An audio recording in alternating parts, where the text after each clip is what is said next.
Howdy, everyone. This is Jeff Megow again with tenantimprovement.com, the lease and build podcast. Tenantimprovement.com is a platform for all things tenant improvement, capital improvement projects, or construction. We want to be a resource platform for the business owner, business manager, the leasing broker, or the property manager that is about to embark on some type of construction project. A little bit about myself, as I mentioned in other episodes, is I also have a commercial floor covering business here in Houston, Texas, Floor Zone LLC. If you can walk on it or roll on it, we can pretty much do it for you. Mainly commercial. We do have a residential side of the business as well. So anyways, I just want to thank you guys for showing up again to listen to the podcast. I have got a great expert that I wanted to introduce you today, which is Jill Schroeder with Texas Permit Consultants. Yes. Right. And I want to say thank you for being here, Jill. Thank you for having me. So we're always looking at different types of conversations to have, and the beginning of the construction process is a great place to start. And we've had an architect on. We've talked about a few other subjects, but permitting is something that I've always wondered about. It's as a subcontractor, I don't get into that much. I only experienced a few projects on my own where we've had to get a permit, but I didn't pay enough attention. So I'm excited that Jill's here today because this is something that I'm going to get to learn about, and hopefully y'all can too. I'm also excited. I'll mention this now. Is there's going to be some resource documents that we're going to have attached to Jill's profile on tenantimprovement.com. So she was gracious enough to share those, and those will be resources that you can visit the site, visit her profile, and you can see those to hopefully get a jump start on whatever you're working on. So, but thank you for being here, Jill. I really appreciate it. Tell us about yourself. We were talking earlier. You've family's been in Houston a long time. Yep. Rodeo. Tell me some other good stuff. Yeah, I've been in Houston. My family's been in Houston a long time. We were talking about my family's been here 6 generations, so always been in the construction and development industry in some way or another. I worked in that business, construction after college. Went to University of Houston. Go Cougs! Except for last week, but hey, we got to the championship. It was a good That's game. exciting. Good game.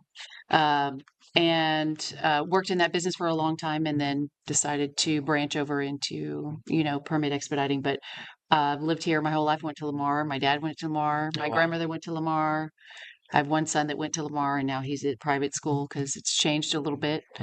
But love Houston. There's a lot of opportunities here, and Well, what's funny is 6 generations Texas. So my wife's family's been in, her mom's side of the family's been in Texas quite a long time. But she teases me, I was born here, but my parents moved here. And she's like, well, that's not really, you don't like. I know. And so she kind of holds that over me. They make a joke about people saying how many generations their family's been in Texas, and it's like this whole thing. But yeah. Well, so this part of that though, part of that though, the culture here in Houston too is the rodeo. You're a participant and you do a lot with the rodeo. What are some of the things you do there? Yeah, rodeo was just over, so I'm on the poultry auction committee and I'm on the international committee. So we host all these international guests from all over, multiple countries. Mostly, a lot of people come from Mexico, and we show them what the rodeo is all about. There's a lot of business stuff that goes on, and it's really just a big party, but it's a lot of fun, and it's there's a lot of scholarship programs that go back to local youth, and been involved with it my whole life as a participant when my parents were involved, and now myself. And now my daughter joined junior rodeo this year. My son's on lamb and goat. My whole family's on it, lots of brothers and sisters. And how young junior rodeo? Junior rodeo starts at 17. At 17. 17 till 21. And when you turn 21, then you can join any one of I think there's 150 committees. I probably got that wrong, but yeah. I always wondered, like, I know you own your own company, but people who are involved, like, that's a lot of time they might take away from work and stuff. And I guess people just juggle it. You just juggle it. Everybody, a lot of people know, and I'm like, it's rodeo time. And I have clients that say, how many more days until I lose you to the rodeo? So it's kind of a thing. But you work, you have to just balance it out. It's like volunteer work. You have to find the time to do it. And I come home and work at night, or I get up extra early and get my work done, or on the weekends. And the work still gets done because in permitting, there's every day is a day that counts. So you just don't get a lot of sleep for 30 days. For 30 days. Yeah. And 30 days of fun. Something I was in doing research and learning about you that I found was interesting was your time in Mexico.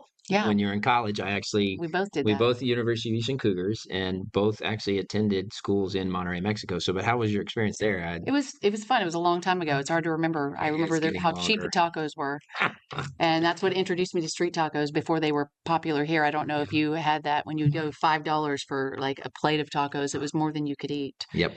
It was really beautiful there. There was a mountain. I don't know if you ever went to that mountain Oh in the my back gosh. where you could climb Cerro up. de la Silla.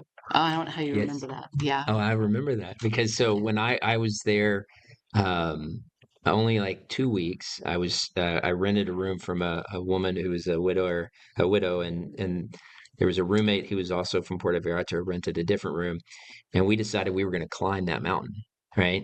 And it was early August, so it was hot. And she said, "Well, wait until Saturday for my son, and he'll take you." And we're like, "We got this." So we took a cab to the front side of the mountain. We had a bag of candy and a couple of liters of water. That was it.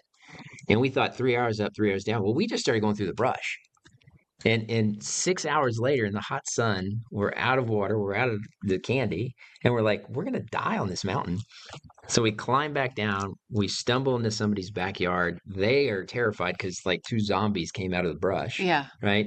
And once we told them what we were doing, they were so nice and they like gave us water and they actually drove us back to our house and everything. And the mother where we were renting the rooms just rolled laughing because we were eating the cactus fruit to stay alive. Like the cactus fruit you can actually eat. And we had stickers and spurs in our tongue and everything. And she's like, "Well, my son could have taken you to the backside where the walking path gets you up in 45 I minutes." was like, I did the walking path. So no Yeah. wonder you remember what the name of it was. Oh, That's yeah. why I don't remember. There I, was a walking path and it's still challenging. I don't know if yeah. I feel like it took more than 45 minutes to get to the top, but Yeah. there was a walking path with stairs and beautiful cobblestone. It was, Well, yeah, we never went to the walking path after that, but we had a great time. But Monterey was a fun city. It was a great, for me, it was Um, I grew up in Houston, and it was the first time I was ever kind of away from all of my peer group, my yeah, family group, and you learn a lot about yourself, right? yeah. And the Spanish language you learn quickly to speak when you have to tell somebody to cut your hair at that young age. You're like, Yes. I want to look good, but yeah, okay, let me work. And so Yeah. you're motivated when you're immersed. I know. So, Funny story. I took my son with me. He was young. I did college on the 10-year plan. And I took my son with me and I told you he didn't like to go to school because they spoke in Spanish and he wanted to speak in English. So I got him a nanny and found her, I don't know, through the paper or somebody. And one day I came home from school and she said that he'd cut her hair. And I said, what were you doing? And she said, I was on the floor scrubbing. And when she left, I asked my son, I think he was about 3. And he said she was asleep and I was hungry. And so she had her hair in a ponytail and he just cut her hair off. So she wanted me to pay for her haircuts. That's what's funny when you said oh, haircut, it made that's me think of funny. that story. My son and I still talk about, he's 25 now. We still talk about how he cut that nanny's hair, Yeah. but she was asleep. Wow. Yeah, kind of funny, but it was great. I did a semester to learn Spanish, and I think when I left there, I was really good at Spanish, and now Yeah. I can order beer, and that's about it. I could Not, go. I was there a full year, and I could go about 15 minutes, and then I'd mess up a word, and people are like, "Wait, where are you from?" And you're not from here, and yeah, but then now I speak white guy Spanish, and Spanglish. yeah, and we have a lot of obviously our installation crews speak a lot of Spanish, and they appreciate it, and it's fun just to know the culture and stuff. And what's fun is like I know some of the slang Spanish that can be funny, appropriate, inappropriate stuff at the right I times that remember all keeps those everybody laughing. words. Yeah. Those are So, easier to remember somehow. so all right. So then you were in construction, you transitioned into permitting. What was the draw to that and everything? I just kind of was burned out from being in construction. It's a lot of work, and I was working as a general contractor Okay. for my dad's company, and he did land development, and it was just a lot. So I actually left and spent a year in Colorado. I did like kind of a sabbatical Okay. in the mountains. Thought I would love the snow.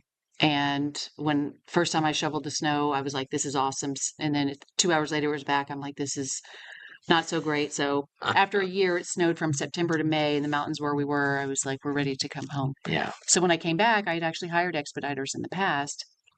And I thought, this would be a good way for me to still kind of be involved in the business and use the contacts that I already have and then learn. But it was really a learning process. Hmm. I had to start from scratch, not knowing anything. Hmm. So It was a challenge. I think the first year I had my business, I was working 3 other jobs, and I think I made like $19,000 Oh, wow. with 3 kids to support. Oh, boy. So it was a challenge, but now it's become really successful and really, kind of dialed in on City of Houston Mhm. and everything that relationships there, and I understand the process. So Yeah. I can understand anybody coming in who doesn't understand the process, how difficult it can be. Yeah. It's definitely something that I hear is an abyss if you get into it It and can get be. It lost. can be. So, And every time I tell people, every time you call, you'll get a different answer no. from somebody. Well, tell me two things. Greater Houston Permit Professional Association President, Mayor's Advisory Board. Let's talk a little bit of that before we get into the meat of the conversation. Sure. What was your So experience there? So years ago, there's a lot of permit expediters in Houston, and we had a new director at the permit center, and he said, "I kind of want you guys to be organized in a way so that we can disseminate information, and we're trying to find out ways to collaborate better with the city on improvements." And expediters actually account for about 75% of the permits that are submitted through City of Houston. Okay. So you need one because so many people use one. It's really difficult to do without. So we kind of formed this coalition, and nobody else wanted to be president initially.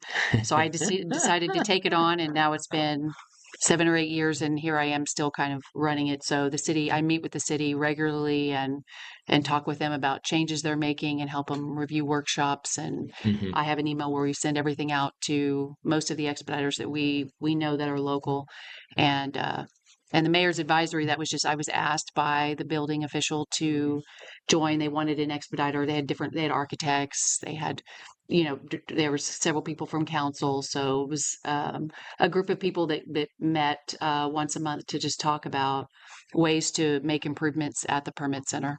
Okay. So All right. that was very more of a political thing, but I will say that so I got connected to you through a project that Telepson's on through my church and the construction committee, and that's how I found your name. And I yeah, didn't know anybody in expediting. It's like, oh, here's someone I want to know. But they had talked about there's been some improvements in the Houston permitting office and process where it's still an abyss, but maybe not as deep right, and right. stuff like that. Right. So, No, there's definitely the city's always making improvements. I think the hardest part is just knowing what you need. And Houston is a big city and there's so many different kinds of projects. And Houston is really they're more, I'm gonna just like what the right word, like if you submit something to Harris County per se, they want to see almost nothing. mhm. It's like one page for a fire code review sheet or maybe some floor plans, but they don't even really look at it. City of Houston is very inspection heavy. You could have 50 inspections. You could have 100. Yeah, and you could go, but they consolidate everything, but they are very I'm trying to think of the right word. They definitely are more I don't like difficult is probably not the right word, but it's We say picky, but they're definitely detail oriented. It's well, the proper there way. was a Or few building officials ago, he used to say, well, we're just more, and I just can't think of the word that he used to use, but it was very particular. diplomatic. Yeah, something along those lines. But Houston can be it can be difficult, and I think they are making improvements. Okay. It's just, knowing what you need is really Right. the hardest part. All right. Well, Jill, very excited now to talk the next part. Like, so if I'm a novice, I know nothing about permitting and the process. What I think you had told me a couple of good questions earlier, like what value do you bring, and what was the other one? It was what value, and then how does it work? Like, so Yeah, like right. if I'm new, so I don't know. So a lot of our audience has experienced the process, giving a refresher, but then also talking to the novice, like someone like me.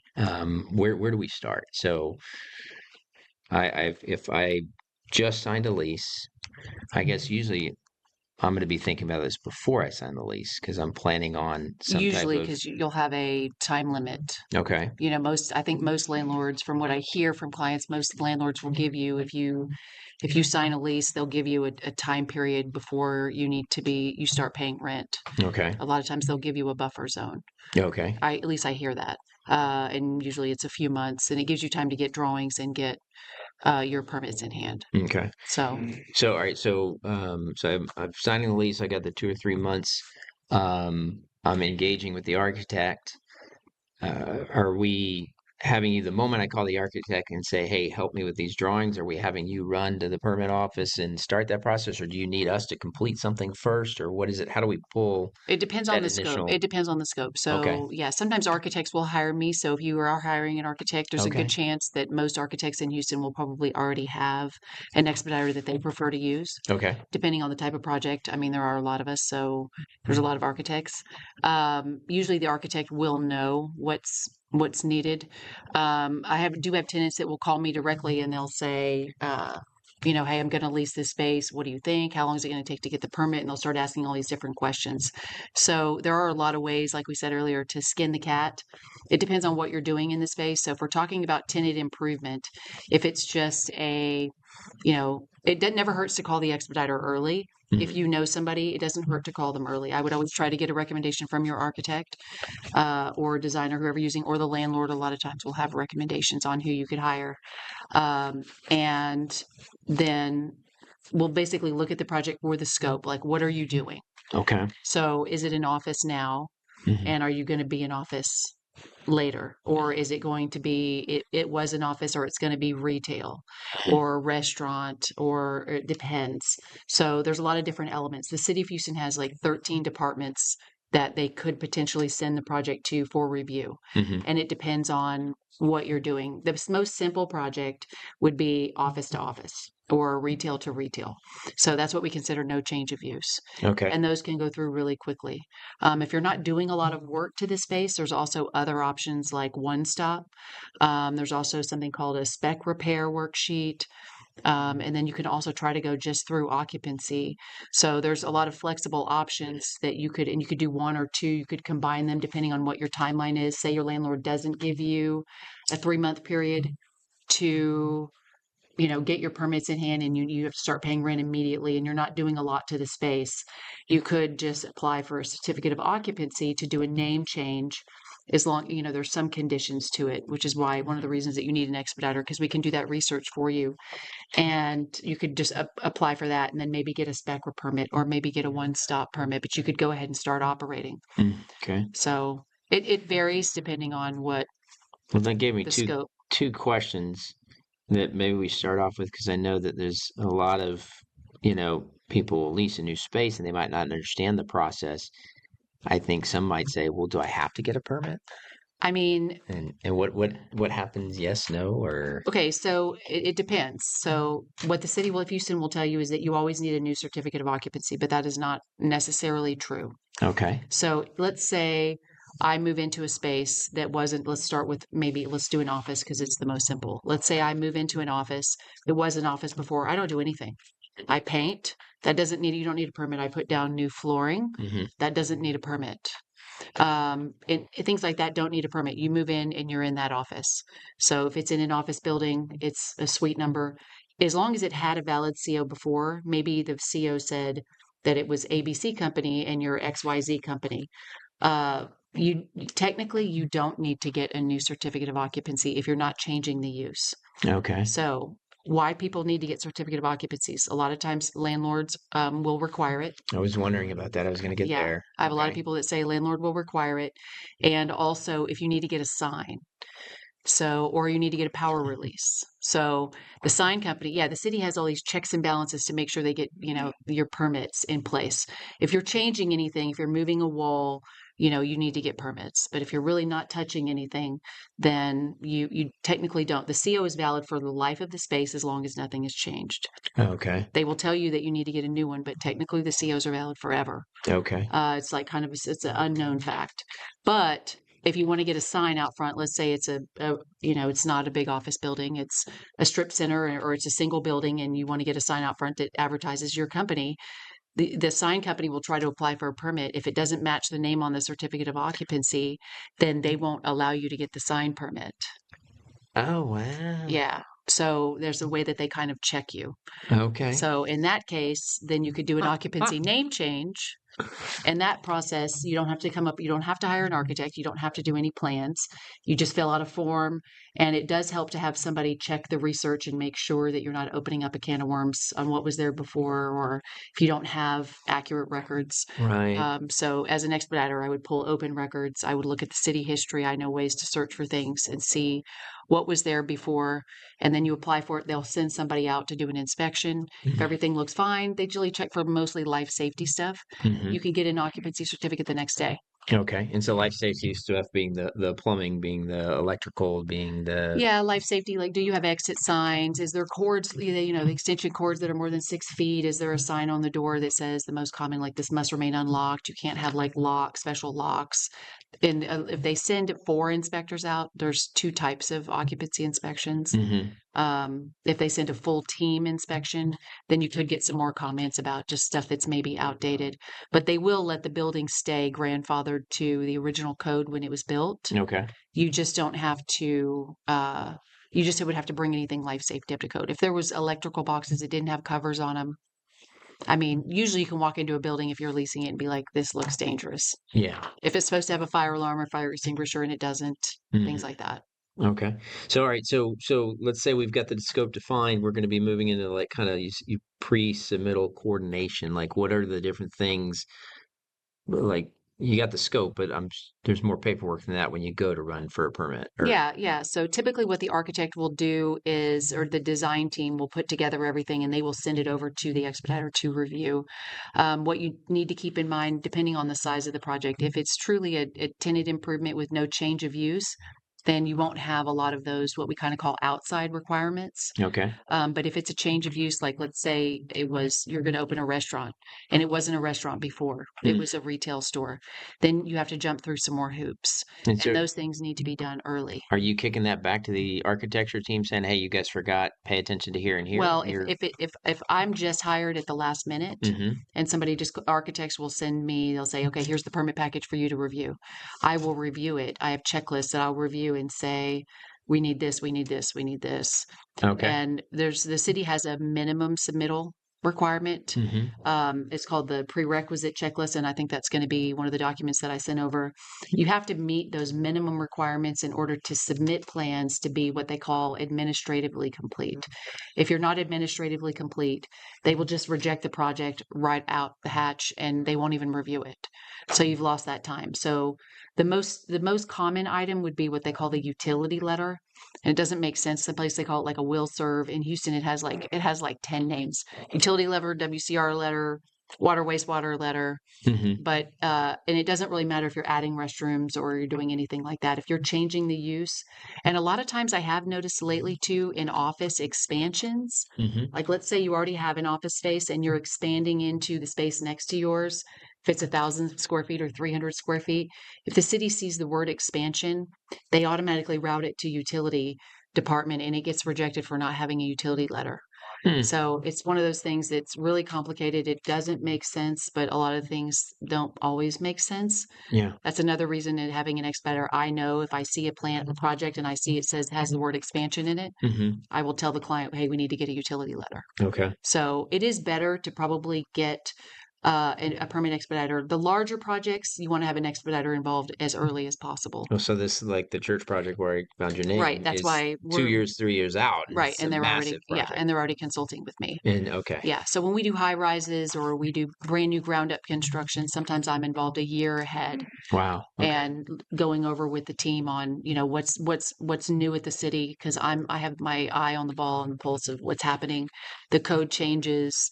Right now we're about to have some changes to the detention requirements, changes to For overtime. the positive or the negative on the It's going to be detention? positive. Is it? Because I heard and It's going to be positive. we're It's not gonna- going to be as positive as we had hoped, okay. but it Right. is going to be. All right. And I'm told, but I feel like I keep saying it's like the checks in the mail. I keep hearing like 2 weeks, 2 weeks, 2 weeks. It's going to come out. And, I guess last week I heard it's 100% approved. Everybody signed off on it. And, so you're going to get credit for detention. Okay. You're going to get a certain percentage of credit. So if nobody's familiar with Houston and detention rules, they can be really difficult. If you're doing ground up or you're changing something, let's say you already have concrete there and you're going to tear that concrete out and put a building, or you're going to take a building and tear it down and put a new one, even though it's in the exact same spot. The city wants you to put new detention because they consider it disturbed area. Right. Well, with the new rules, they're lowering the detention rate Okay. because right now it could be up to 0.98, which is really high. Okay. And they're lowering that across the board to 0.8 is what I'm told, which Okay. is good. And you'll get credit for a certain percentage of the disturbed area instead of 100%. I think before 2019, you used to, if it was impervious already, impervious means it was concrete or gravel, or wasn't, impervious means grass Right. or mud, anything that rain can't go through. So before then, if it was impervious, you got credit. Like you didn't have to do any detention. Okay. But I think it was in 2019 in Is it September, impervious or pervious? they changed the rules to impervious cover. Okay. So concrete or anything that would affect the rainfall runoff. Oh, okay. So I think it was after Harvey was when they really kind of buckled down, and they were like, we got to change these rules. There were so many people that complained about, well, this guy built his house over here and he built it up higher, and all of these people, everything's concrete, and nobody did detention over the years. And so I think they were trying to mitigate for all of that, and now I think they're realizing that it maybe makes sense to take a little bit of a step back and not make it so strict. All right. So I think we're supposed to get 0.4% credit. Gotcha. So when it's not over till the fat lady sings, and when that comes out, but it will be, hopefully it will be better. The next door they were doing a development, and the church will appreciate the reduction a little bit, I'm sure. Yeah. And there's also ways around, if you're replacing a parking lot, that's another reason to have a good expediter who knows the rules. There's gray areas on what you can get away with, the way you word the stuff on your on your plans, and how you present it. So switching to you submit the package. There was a joke. It was like somebody was excited about getting their permit, and they're like, "Why are you so excited?" And they're like, "Well, it took 3 tries, 5 months, a blood donation, and the sacrifice for a goat, and it was pretty simple." So how long does it take to get these permits when you submit? What are the errors that people make that cause it to be longer? Yeah. So I think the most important, okay, well, to answer your first question is, how long does it take? That's probably the first question I get from everybody that calls me. How long is it going to take? Everybody wants to know how long it's going to take. So the fastest permit is usually, depending, if you're actually submitting plans, not on any of these other alternative ways that we talked about, but if you're submitting plans, the fastest time you'd probably get a permit back approved would be a month. Okay. On average, most of them take about 2 months to 3 months. But my answer to customers and clients is that I can tell you what I can do, and I can tell you what the city can do. But the rest is up to your design team. So it's really important that you choose an architect who is familiar with City of Houston, especially if you're doing dirt work or you're doing site work, that you get a civil engineer who is familiar with Houston, because there's a lot of idiosyncrasies that can be really difficult for somebody that's not familiar with how authoritative Houston can be. Still can't remember that word, but I think you said the level of enforcement. The level of enforcement in Houston is high. So the LOF. Yeah. Yes, we'll call it the LOF. No, LOE. Enforcement. LOE. Well, that sounds like something else. Yes. There's too many acronyms. I'm too old for that. So how long it takes depends on. So the city normally has the plans for, they're usually running 15 days. They're called SLAs. It's the days that they say that they're supposed to stay within is like, I think it's 10 days for residential and 15 days. These are business days for commercial projects. But every once in a while, that doesn't always happen. So right now, we have certain departments that are taking longer. Fire marshal, utility department, for some reason, is really behind. So that's another thing an expediter would know is, I know every day what departments are working on what day plans, and we can, adjust and forecast schedules based on that. So right now it's about 4 weeks, 4 to 5. And that's assuming it's approved the first time. Yeah. And I would say 98% of projects have to go back for a second round. Oh, wow. Yeah. So that means another 4 weeks? At best Yes. case scenario? Yes. So when you go, once you, so then, yeah, so that we could say what the city takes to submit. And then then you'll get this little report with all these comments, and a lot of them won't make a lot of sense. Mm-hmm. Another reason you have a good designer or an expediter that can help walk you through it. Sometimes you have to meet with plan reviewers. Sometimes you have to get things that take time. Mm-hmm. They may say, oh, you need a plat. Oh, you need a utility letter. Oh, you need to get a new asbestos survey. You need, things that could take a little time. But as soon as you go back in, most of the departments will allow what's called customer paid overtime. Okay. I think they changed the name, but we always just called it CPO. That was one acronym, CPO. And it varies by department, but it's, between about $350, $360. And you can pay to push yourself to the front of the line. So instead of waiting 3 to 4 weeks again, it would be 1 day. Okay. So if you want willing to, what I say, if you're willing to throw a little money at the city, you can get it done faster. That's what that 4 weeks usually comes in. Okay. Now, if you have a one-stop project, the city does have a program in person now, Monday through Friday, where you can take paper plans in Mm-hmm. and sit before somebody at a desk, and they will review them on the spot and give you comments that same day. Oh, wow. Okay. So we do have somebody in our office that goes and does that, Okay. and it I could say it's a little bit more challenging than submitting through the one stop online.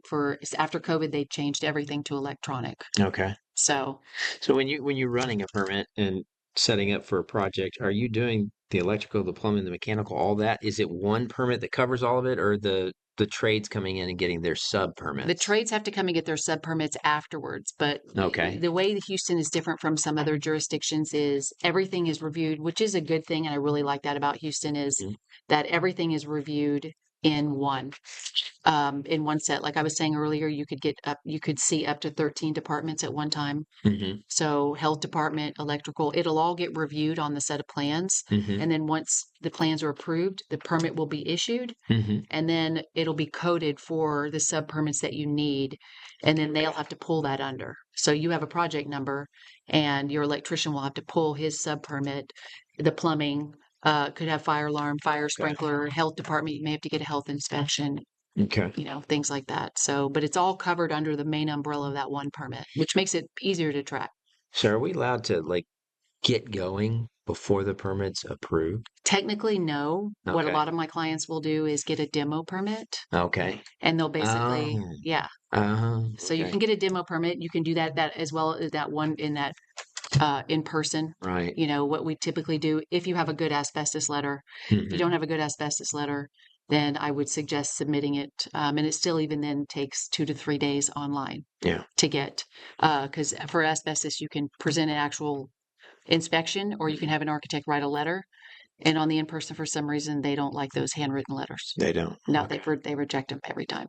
Okay. So yeah, it's one of those things I just know you can do this here, but you can't do it here. So there's a lot of moving parts, but you can get a demo permit, and the demo permit kind of puts a permit up on the window, but I would say, most of my clients probably start without the inspectors that are driving by. They're looking for a dumpster. So, all right. So we were talking about the demo permit. Let's go ahead and say, okay, the plans have been approved, and you had mentioned earlier in a conversation offline about buying the permit. So plans are approved. We have to buy the permit. What happens next? Yeah, so once it goes through all of the departments that it needs to go through based on what your plans are, we'll get an email, the applicant, which is usually me or whoever submits it, will get an email that says, congratulations, it's approved. You'll download the plans off Project Docs, which is the system the city uses for plan review. I will download those and send them over to the customer along with the sales order to buy the final permit. Everything is electronic now. Since COVID, they transitioned over. But you do have to print the plans and keep them on site. They have a little red stamp up in the corner. That's how you know that they're approved. I don't think you have to print them in color. Okay. But then you'll buy the permit. Once the permit's issued, then it'll have details on the permit about any of sub permits that are required. And from that point, you're ready to start construction legally. Mm-hmm. And the city doesn't tell you specifically what inspections are required. Mm-hmm. When you go in for each one, there's a page, and it's in this guide that I'm sharing that kind of lists where you can request inspections or the different ways. But you need things like wall cover. If you're putting in new plumbing, you may need a rough in, or electrical, they'll need a rough in and a wall cover and then a final. Sometimes if it's something really minor, you might just need a structural final. Okay. If you're not really moving walls or putting in insulation or things like that. So there's not a true list, but usually once you have an inspector out one time, I think the inspections department is really good at Houston, and they can help you to know what inspections that you'll need. Okay. And usually the subs will know too. And that's it. Then you're off to the races. Well, so going back to that though, you mentioned that like when you do get the approval and you buy out the permit, that's when you learn some of the different trade specific permits that need to be pulled. Right. And you had mentioned fire marshal could surprise people, or Right. flood, or tell me a little bit about those. Right. Yeah. So, you expect your permit's going to be coded for mechanical, electrical, and plumbing, because most projects are, if you're touching those aspects, if they're on the drawings. But something that I see a lot in high rises that clients don't anticipate is if the building has an active fire alarm or fire sprinkler, you have to have a licensed fire alarm or fire sprinkler company come in and either pull a permit to make any improvements or write a letter and submit it to the fire marshal's office saying that you didn't affect any of it. Oh, okay. So you have Now I to, understand you were mentioning that. yeah. Okay. So because if the building has it and you're in the course of your construction, they want to verify that you didn't break off a sprinkler head, that you didn't touch the fire alarms, that you didn't close one in. So you have to hire those companies. And I think that's something a lot of people don't realize until the very end. But on your permit, when it prints out, I would say it's very important that you read the permit when it comes out. It looks a little bit confusing, and hopefully your expediter or contractor should be able to tell you what all the abbreviations mean. But you can also log into iPermits and you can see a list of everything that it's coded for. And if you see fire alarm and you see fire sprinkler, if there is no change and you didn't touch it, you just need to get these letters and they'll do what's called a cancel. They'll cancel it, admin cancel it. Okay. And then you don't have to do anything. You just have to hire them and to get these letters. And most high-rise building landlords are pretty familiar with this, but it is something that comes up. The last thing would be flood. Obviously, a lot of us in Houston know what flooding is all about. But believe it or not, even if you're on the 27th floor, you still get a flood permit and you still have to have a flood inspection. It's a FEMA guideline. I know it doesn't make sense. And a lot of times they're not even going to come out, but you will have to submit a flood worksheet as part of your pre-submittal just to show what your value is, because FEMA doesn't allow you to do more than 50% of value. Mm-hmm. But if it's a $30 million high rise and you're doing $300,000 worth of work, you're fine. It's just a formality, the paper. Okay. But when you get finished, flood can take a really long time. So I suggest to clients, especially who are in high rises, the second you get your permit, go online and fill out that. There's a button that says request. You fill out that request form and do it immediately, because it can take 3 to 4 weeks for flood to come out. Oh, wow. Yeah. So a lot of times they won't come out. All right, but are you getting that during the original plan approval? Once That's after. No, once the permit's purchased. Once the permit's Yeah, purchased, if you then know, it could take. yeah, if you're not on the first floor, Mhm. I would go ahead and call for the flood right away. Okay. So you will be issued a separate flood permit, Mhm. and it'll tell you on there, like on here, I have an example, and I think this might be in the documents that I sent you. Uh-huh. It will show on there if you're what flood inspections you're required. So there's a Okay. possible pre-construction, pre-fills, elevation certificates, etc. But if it's a tenant improvement, especially if you're above the first floor, if you're on the first floor, you'll probably need a pre-construction, and then you'll just need a final. Okay. And technically, a lot of people wait and do it all at once, but I Yeah. would say just call the flood inspections early. And it's just a form you fill out, and you'll put your name and email, phone number on there. And Usually the client's contractor is going to be doing that the for contractors them. should do it, but a They lot of should. times they miss it. Okay. All right. A lot of times they miss it. I've seen a lot of contractors, especially if they're not used to working in the area or they haven't seen it before. It's something that can catch people by surprise at the end when you're trying to get your certificate of occupancy, Okay. and especially if you need a power release. Mm-hmm. So The power release. yeah, a lot of What's that? time if there's not currently power in space Oh, okay. and you need a meter, Mm-hmm. you will not get permanent power, until you get the CO. Oh, wow. Yeah. Okay. So you won't until you get the CO, meaning Like if there's already power in there for the right. prior tenant, then a lot of times the power is not shut off. Oh, okay. But a lot of times it is shut off if there's a change of use, or if they took the meter, or a lot of times I've seen in office buildings or other, they demised a wall into a new space Mm-hmm. or something like that, and there is no meter.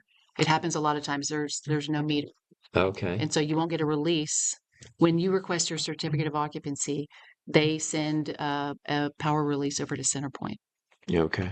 All right. So So, another complicated step. so you talked about, so you're at the very beginning of the process, but something I learned in getting to meet you and know more about this process is that you're at the very end of the process too, because running the permit and starting that, the certificate of occupancy still comes to you. So in between the plans getting approved, buying the permit, there's a bunch of inspections that take place. You're not a part of the inspection process. Your general contractor is going to be running that. Right. Um, and then how does it go down to close out so that you know it's closed out appropriately? Are you just surprised that you get a CO certificate of occupancy emailed to you, or is the contractor communicating with you, the customer? No, they Are don't you always. They no? don't always. So Okay. I get emailed. So whoever the applicant is in iPermits, which is the City of Houston system, they are the ones that will get the certificate of occupancy at the end. And a lot of times the contractors will request it and then not tell us.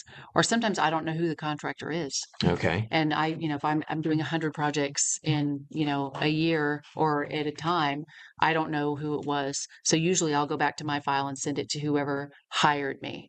But it always is good for the contractor to let you know that it's been requested. So once all of the inspections are done, anybody can request it. And as a lot of times as an expediter, I will request it. The client will say, "Hey, everything's final. Will you request the CO for us?" Sometimes you only get a certificate of completion. It depends on, if it's a brand new space or not. But you'll get that certificate and then you're good to go. You can also get what's called a temporary certificate of occupancy. If you've met life safety, but you're missing one little minor thing, like you're waiting a lot of times materials, especially with delays now and everything else that's going on with supply chain. Hmm. If you're waiting on something, but it doesn't interfere with life safety, you can get a temporary certificate of occupancy. Okay. And you can request that. And you can get 30 days, 60 days, 90 days, and it gives you a little more time to go ahead and move in and wait on that one material, that one part, or whatever minor thing that you were waiting on that can't close it out. Okay. Random question. We might have a commercial furniture expert here soon on the podcast. I had heard that they are involved in the permits too because it's life safety or access, or is there a separate permit pulled for furniture, or is Mm, it no, or is it No, unless it's like cubicles. okay? If it's built-in cubicles and those have to be shown on the plans and they want to see the electrical No, okay, under the floor for them in most cases. that's how it gets pulled in. Yeah, Okay, I so was wondering about they'll that. want to see the furniture. Yeah. Okay, And sometimes they'll want to see the furniture layout before they'll give a CO because they want to determine your egress, which is life safety. So that your exiting is clear. okay, all right. So at the beginning of the podcast, I had written some notes about like who hires you. We had talked about architect, general contractor. Um, we had talked about the business owner could try and do it on their own. So what if you're talking to a large general contractor and they already work with you, so they already kind of know the process. Is there any tip or trick or be aware of that you'd want to share with them right now, With somebody who I already work with or or somebody who didn't new? know. So Yeah, somebody like who's new. actually, maybe take it this way. So we had talked about there are national providers and there are local providers Right. and stuff, and um, there's a lot of I would call intimate details That that are specific. that aren't really a national kind of thing. So how do we like um so we had talked about two different audiences here. We've got the tenant improvement world where we have the contractors and the trades. I kind of want to kind of summarize for them, but then I also want to summarize for the business owner who doesn't know. So Yeah. how would we start to do that? Well, a lot of times business owners, so who hires me would be every sort. I mean, I have architects hire me a lot of times. If you're moving into a building, the landlord already recommends a particular expediter. Okay. Or, I can get hired by the contractor. So if you're new and you don't know what you're doing, a lot of times clients will call me too, and I will recommend for them architects. Hmm. So the landlord will say, "Hey, we'd like for you to use this expediter. You need to get an architect." And I can recommend to them architects that they can use. Okay. And that happens a lot as well. So I've really, in doing this 13 years, I've seen it all. Hmm. So I will say when you're looking for an expediter that I was trying to find an expediter for somebody in Dallas, and I mentioned this earlier, and I kept searching, and I could remember the lady's name partially, but I knew it was on the tip of my tongue, but I couldn't remember it. And I was searching for permit expediters, permit consultants, permit help, how to get permits, Dallas, and I could not find this lady's name. And all I kept finding was all these national companies. And I've had a lot of customers that have called me and have said, they hired these national firms and they have a really flashy website and really good marketing and it looks like they know everything, but they don't know anything about Houston. There's no way that somebody could cover as many jurisdictions as there are in the whole United States. And that's kind of the problem with national companies. Now, maybe they have local experts, but I would definitely say when you're interviewing somebody or ask them questions, like I would ask them, who do they know in Houston? How many permits have you done in Houston? Because that's what another thing I said about having an architect and a civil or having designers who are familiar with Houston is the difference between your permit taking a month or two, or I've seen people that will call me and they're like, please help. And I'll look at their project and they've been in permitting for 9 months Mm-hmm. and they just hired the wrong people and they just didn't know. 9 months. 9 months. I've had permits a year and for a tenant improvement. Oh. And I feel terrible for them. Or they'll hire somebody who says they're an expediter and they're not. Yeah. And I mean, anybody can make a flashy website. Yeah. But it's Well, what's interesting, so we're talking about one half of the other. So you talked about knowing the people intimately at the permit office in Houston, but then you also have relationships with these architects. But we work with architects a lot also. yeah.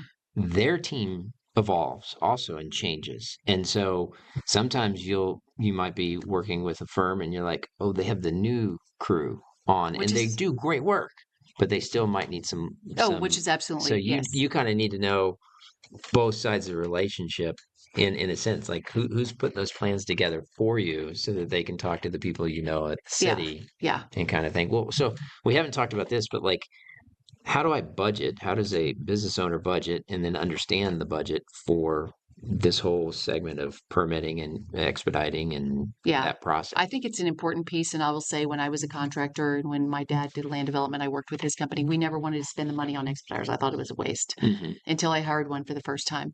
Mhm. And then I said, oh my gosh, wow, this was it. Stay in your lane, what you're good at. And it made such a difference. His time is money. And it depends on the scope of project. I mean, my fee, for example, can range from $450 to $30,000. Oh, wow. Yeah, and it can. I mean, 30,000 is a high rise, a ground up high rise, Mm-hmm. ground up 30 stories. Mm-hmm. But like a occupancy application to help you, shepherd that through is like 450. Mm-hmm. Or a tenant improvement of an office to office build out could be 1250. Mm-hmm. And that's basically all in. Most expediters will charge all in pricing. Okay. So, if you need a good budget number, most expediters charge about the same. I think we're all kind of along the same lines, but Right.